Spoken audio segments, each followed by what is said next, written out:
Obrigado, Josias. Só dar um reforço no que o Josias falou. Na verdade, eu estou usando uma apresentação que eu fiz há um tempo atrás e o Josias estava procurando pessoas para apresentar. Então, realmente, está faltando um pouquinho de apresentações. Se alguém tiver interesse e quer falar sobre algum assunto e talvez não quiser fazer sozinho também, pode procurar, que tem outras pessoas para ajudar. O pessoal que organiza ali o movimento foi atrás também. Essas apresentações aqui contam como, acho que conta pontos no Prime lá, né? 500, né?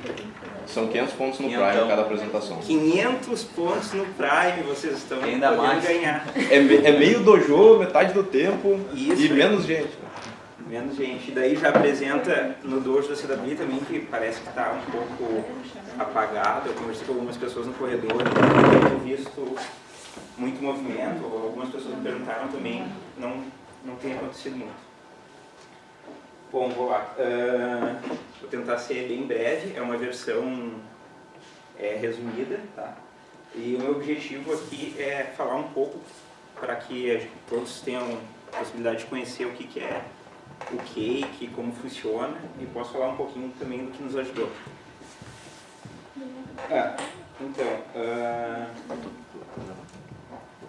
O Cake, a definição dele é exatamente o que diz lá no... Oi? Não, a gente estava falando da gravação. Numa definição simples assim, ele é basicamente um sistema de build e de automatização de processos, tá? Principais vantagens dele hoje em dia é multiplataforma. Então, se eu estiver executando alguma coisa e quiser usar esse automatizador de processos em Mac, Windows, Linux, ele vai me permitir. Não pensem só em C# ou .NET, porque como um automatizador e outras ferramentas, não sei se tem alguém de Java aí, mas talvez você possa citar um Maven ou alguma coisa assim, ou uma ferramenta de build tipo o Gradle. É isso que ele faz, tá?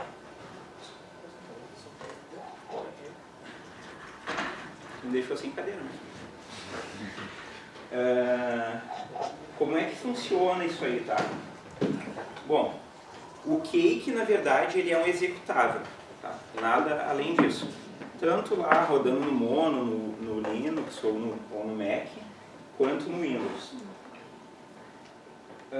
Quando a gente executa um script em Cake, a gente está passando esse script para o executável, junto com argumentos e configurações que a gente pode definir no processo, diretivas que a gente pode utilizar.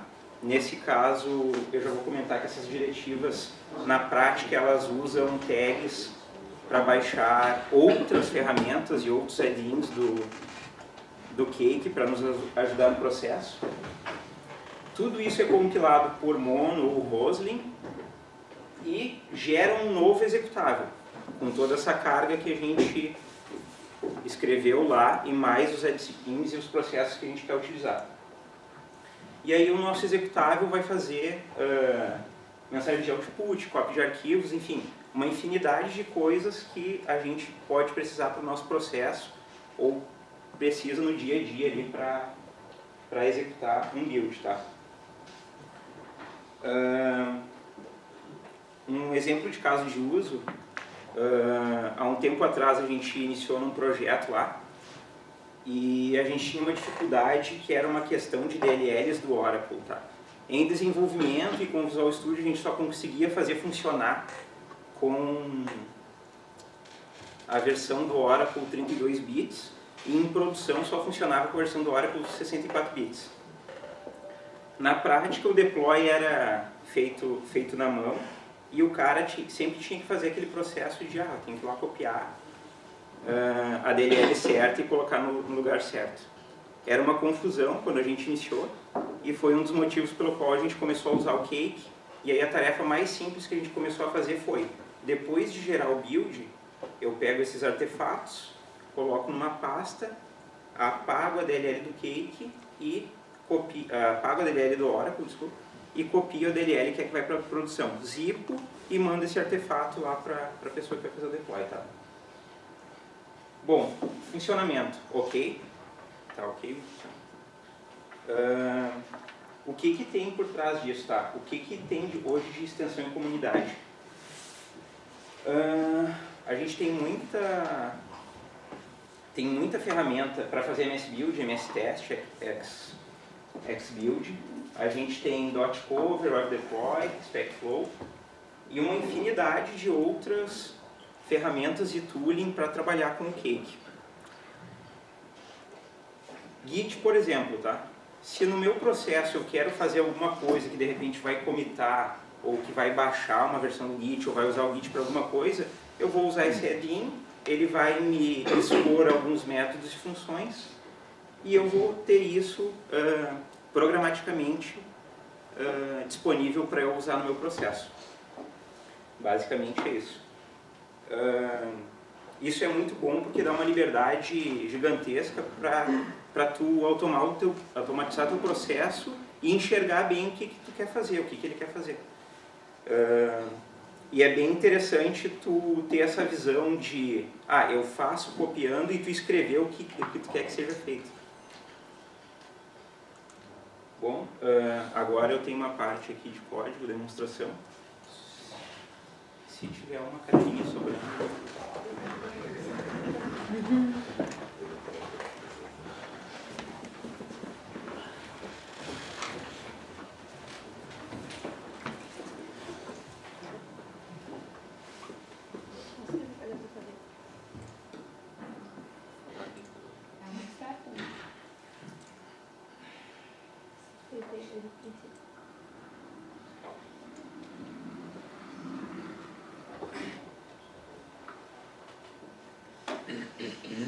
É difícil de enxergar aí assim, né?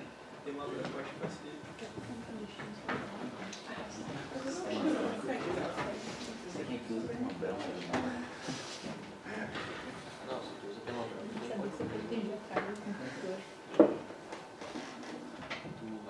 Uso mais, pelo menos.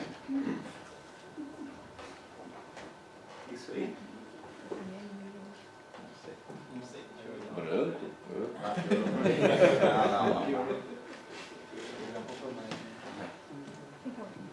Só dá um zoom aí. Dá um control Quem mais. é que achou que é bem melhor do que o projetor, mas...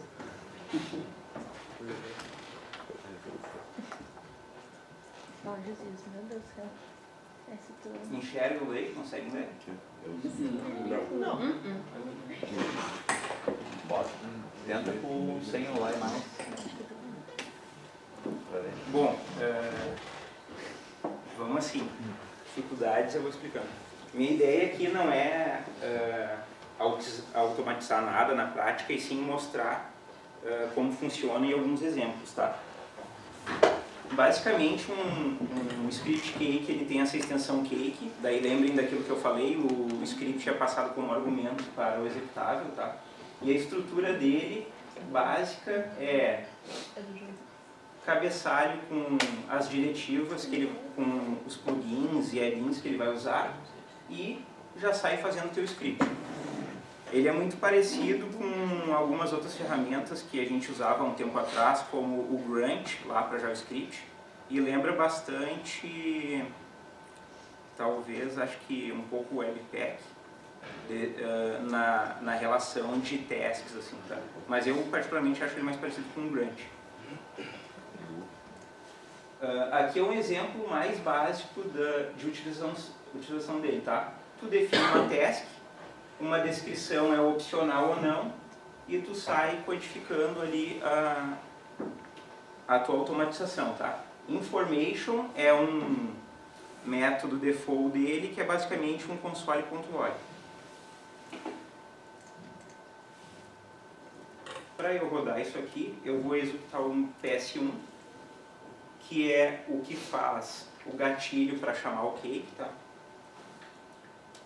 E ele vai executar a minha task default, que está definida aqui, tá? Como eu não passei parâmetro nenhum para o script, ele vai executar esse target. Esse target a gente está lendo aqui de uma variável que foi passada, tá? Quando eu não passo nada, ele executa o default.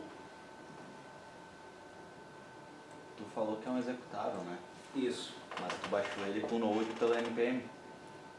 Não, para te inicializar, tu pode baixar simplesmente tu entra no site do Cake lá e tem o script zerado. A tua pergunta me lembra de uma coisa interessante de dizer, que é, o interessante do Cake é que quando tu define os add-ins e coisas que tu vai usar no processo dele, ele tem um script lá para rodar isso e ele vai baixar todo o resto para ti. Tá? Então aqui ele executou a nossa task default e a gente deu um print lá Hello World, tá? Tá, e por que eu comentei lá no início da apresentação que é automatizando com scripts de C#? Porque na prática esse executável ele opera com C#, então a gente pode programar em C# também. Tirando a parte das nossas tasks aqui, eu posso criar uma função em C# normal, definir ela aqui e usar ela nos meus steps. Então aqui tem bem simples o exemplo de somar. Aqui está a minha task. A gente pode vir aqui e botar lá somar 1,1. Não salvou o arquivo.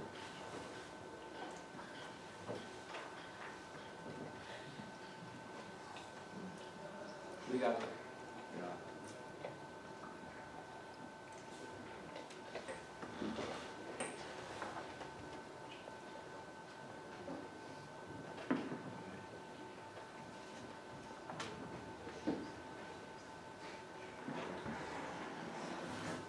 Então está lá o resultado executando uma função, tá?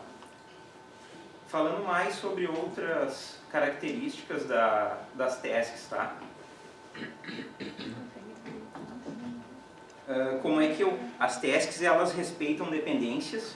Então aqui eu tenho uma task hello e uma task by e eu estou dizendo, quando eu executar by eu tenho uma dependência em hello. Ele só vai executar essa task depois que ele executar a primeira.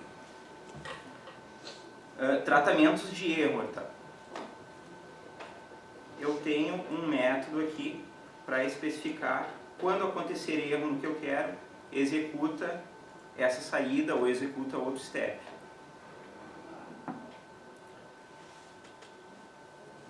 Finally também tem no script lá. Ele é bem verboso, bem parecido com C# mesmo em algumas partes. Aqui eu tenho um exemplo usando um Nugget Restore, tá? No caso, o Nugget Restore já é algo default do Cake. Quando eu crio o script e inicializo lá, esses pacotes, essas coisas, ele vai trazer junto, tá? Esse cara aqui é um Nugget. Vou chamar o meu PS1, que é o gateway, que é a entrada lá para o Cake, e eu uso target para dizer qual é a task que eu quero que ele execute.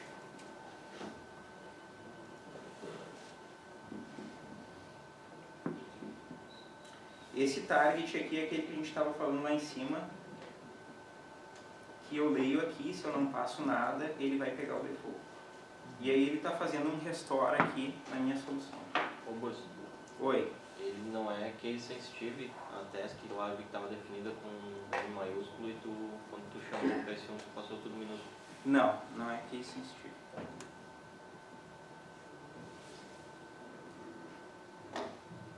Inclusive, se a minha task se chamar... Vou pegar, por exemplo, essa do by que tinha dependência. Se eu botar um by 1 aqui, obviamente com espaço eu tenho que usar passar isso como string, tá? Então eu posso botar aqui um by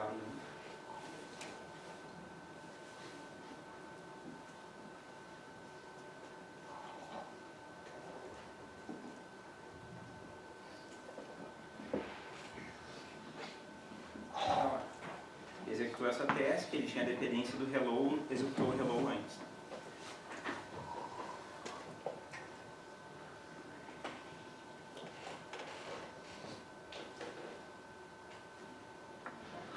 Aqui a gente tem um exemplo de usando um NUnit, por exemplo. A gente tem um projeto, eu tenho um projeto aqui do lado que usa que tem testes unitários escritos em NUnit lá. Adicionei um package do NUnit no início do meu script como diretiva. Ele vai baixar o NUnit, esse console runner, vai atachar isso junto ao meu processo e vai executar as tasks com ele.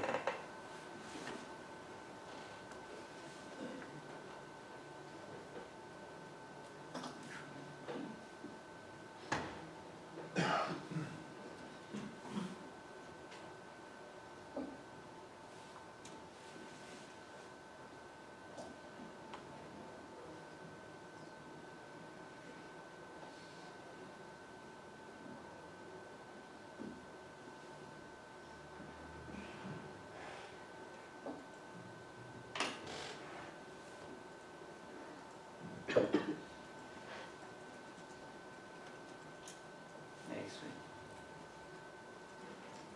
Alguma dúvida? Add-ins, o que bota, o que acontece? Esses add-ins aqui, na verdade, eles vão lá no Nugget, mas poderia ser outro lugar, tá? Pode ter um outro feed, então tu adicionaria a URL inteira aqui, para colocar o teu feed só. http, meu feed, /nugget, coloca ali e tu pode pegar os packages que tu criou lá. Bom, o que essa galera está fazendo e como é que eu criaria o meu package? Vou pegar um projeto de exemplo aqui, tá? Consegue enxergar assim ou tem que ser... Mas é muito simples, tá? Esse projeto aqui eu baixei um projeto normal em .NET. Adicionei um nugget lá dizendo que eu vou usar o Cake Core e escrevo os meus métodos lá, apenas adicionando o attribute Cake Method alias. Isso aqui é o que vai fazer a DLL que vai ser gerada para no output desse projeto e expor um método que eu vou poder usar lá no Cake. Então,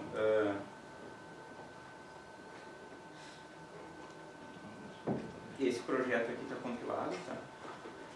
Eu não disponibilizei ele em nenhum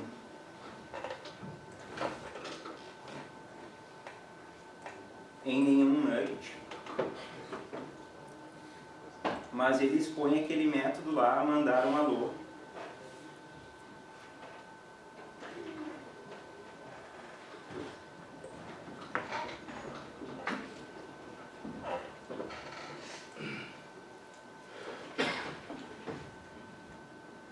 Vou adicionar essa referência no meu script, tá? Eu dei uma roubadinha aqui, eu já tinha compilado antes e eu larguei a DLL dentro dessa pasta que é DINS. Se eu tivesse feito a minha DLL com o meu projeto, alguma coisa, e botasse num nugget, subisse lá, eu ia usar nugget aqui e passar parâmetros que o site do nugget aceita.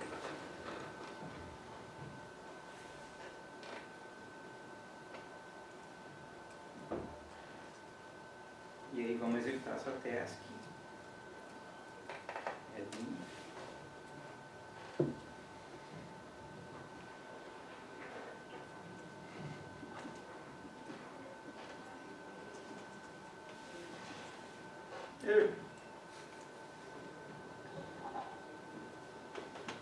Tá, aqui é o seguinte, ó, o meu add-in expõe um método somar e o meu script tem um método somar. Vamos apagar esse cara aqui.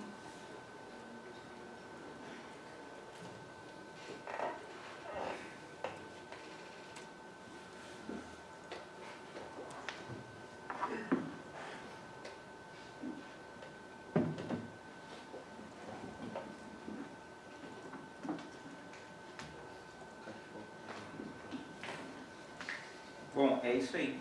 Então aqui veio o output do que a gente gerou lá no meu código C#, tá? Poderia fazer diversas coisas como plugins que a gente já tem aí para mandar para o Sonar, para zipar, para fazer um get, baixar um outro arquivo ou qualquer coisa desse tipo.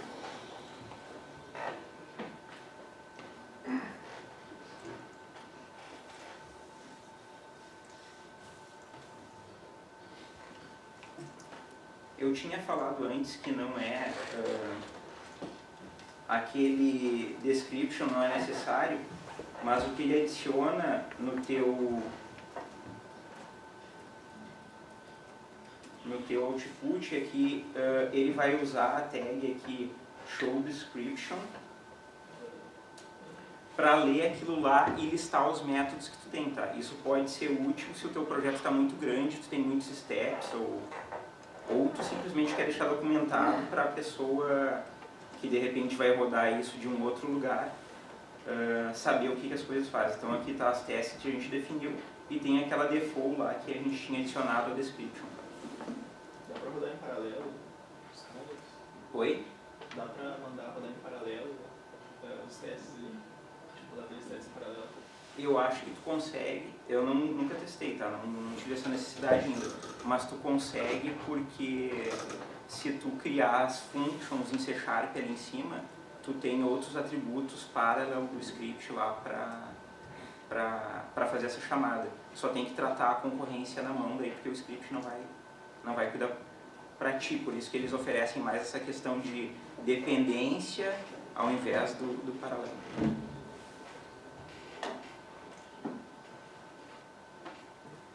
Bom, pessoal, na prática era isso aí. Não sei se alguém tem alguma pergunta agora.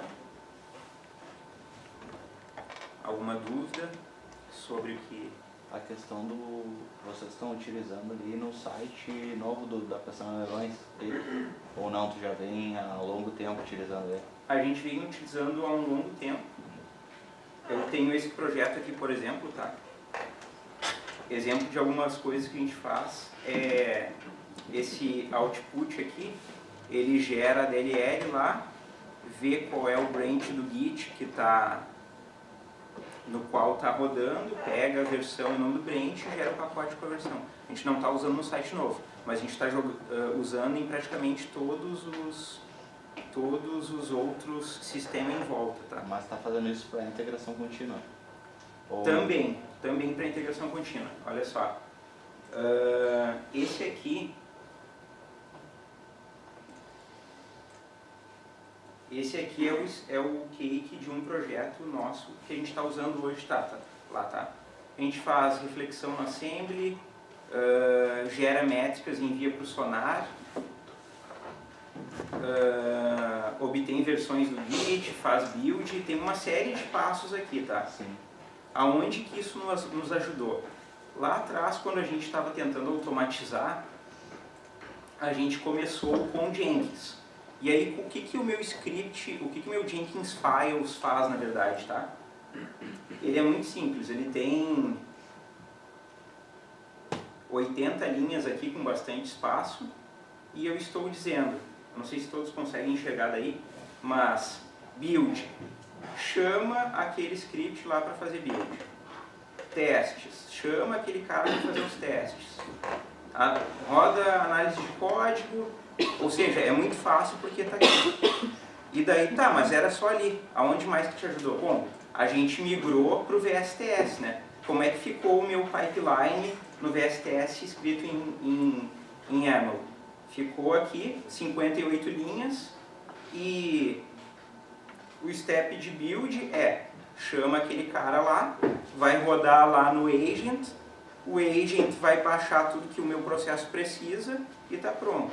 E o teste? Cara, chama o script e faz o teste. Então isso me permite uma migração muito mais rápida nessa questão do CI. Sim.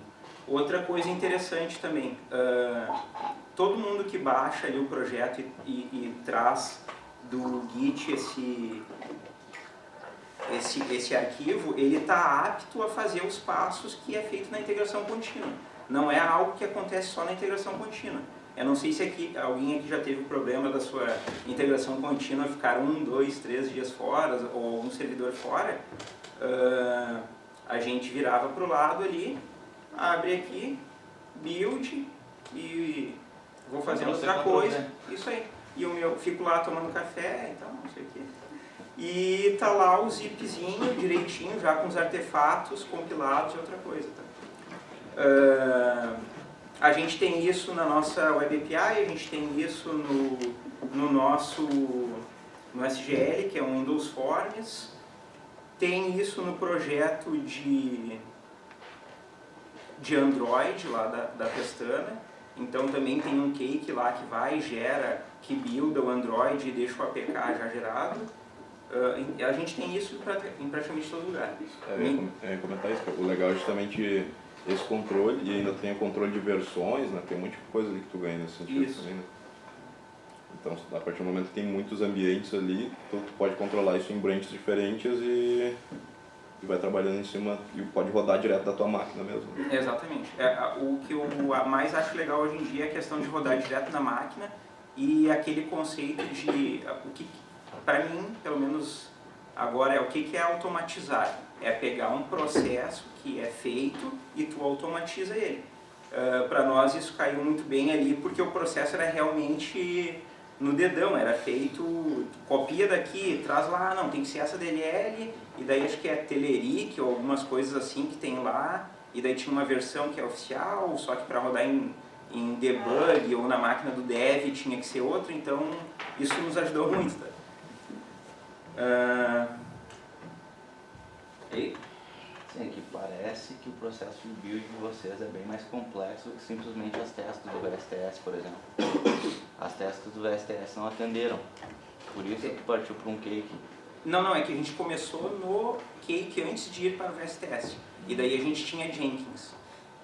E daí foi muito mais, digamos assim, tranquilo fazer em cake do que... Reutilizar os scripts de cake que já tinha do que... Não ter dependência do arquivo de... O Jenkins file ali ficou muito mais simples, sabe? E muito melhor do que eu procurar, pelo menos na época foi muito melhor do que achar plugins pro Jenkins para fazer tal coisa, sendo que a comunidade do Cake estava muito maior na época. Tá? Bom, dicas finais para os entusiastas que vão sair daqui e já vão sair usando. Mantenha um arquivo lá do packages config no projeto de vocês, tá? Por que isso? Basicamente quando a gente faz aquele build ali, tá? Na verdade, o Cake cria a própria pastinha tools dele e ele vai baixando aqui do Nugget os add-ins, tools e ferramentas que vocês adicionaram lá nas diretivas. Mas ele deixa o arquivo dele aqui de configuração, dizendo a versão dele. Isso deve ficar junto no repositório Git lá, para que não tenham problemas que a gente já teve ali algumas vezes, que é tipo, saiu uma versão nova do Cake e o cara resolveu fazer uma mudança muito louca lá que quebrou meu processo. Então aqui tu tá guiando e dizer, eu quero trabalhar sempre com a versão tal do Cake. O mesmo serve para o teu script em si, tá? Quando tu diz que tu quer usar a versão console runner do NUnit, tu pode dizer aqui version, ou na forma reduzida também lá, V, e botar aqui, eu estou usando a versão 1.2. Ele vai no Nugget e vai baixar a versão 1.2. Não adicionem os tools e os add-ins nos repositórios, que são aquelas DLLs lá, ele vai baixar automaticamente no ambiente que tiver. Ele cacheia isso e reutiliza para se é sempre a mesma máquina que fica fazendo esse processo de build. E não acreditem só no que eu estou dizendo aqui, tem muita documentação lá e o site dos caras é realmente muito bom, além da comunidade que tem adicionado ferramentas lá, documentar bem os plugins e coisas que eles utilizam. Tá? Bom, era isso aí, pessoal.